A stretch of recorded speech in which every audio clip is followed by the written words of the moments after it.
It does feel like Nintendo's thrown down a mantle here of what else can we do with this form factor. So I have just played with the Switch 2 in the kind of tabletop mouse mode for the first time, which has blown my mind slightly. And I feel like, you know, when the Switch first came out and Nintendo kind of reinvented the wheel of like what a handheld console was, and it's like, oh, now it's going to be a handheld console that also plugs into your TV. You can take your games with you, or you can play them at home. And now so many companies have tried to copy that. You know, you've got the Steam Deck, you've got the Asus ROG Ally, you've got all these different versions of that. And Nintendo has kind of once again gone, well, what if we just change the form factor again? And it's kind of a totally different way of playing, which is really cool. We were just playing Metroid 4 over there with it. It's a good example of a game where you probably do want that bit of extra precision, where you do want to kind of line up your shot and fire it perfectly, especially when missiles are limited in the game and stuff like that. I wouldn't say it's perfect. The new Joy-Cons are quite thin, so when you use it as a mouse, it's quite easy to kind of knock it over and you kind of have to stand it back up again, which obviously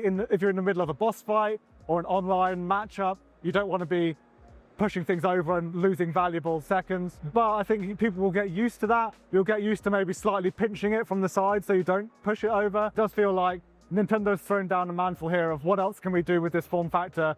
Can we inspire different ways of thinking and different ways of playing?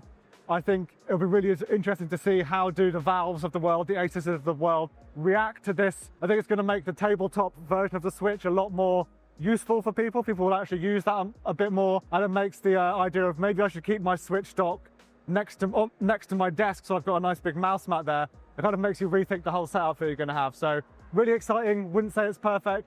Feels like there's room maybe for, you know, a pro version, maybe a slightly thicker, doesn't fall over version at some point down the line. But as an idea, I think it's great. And I think that's so far the biggest thing we've seen where it's actually different to the original Switch. So love that.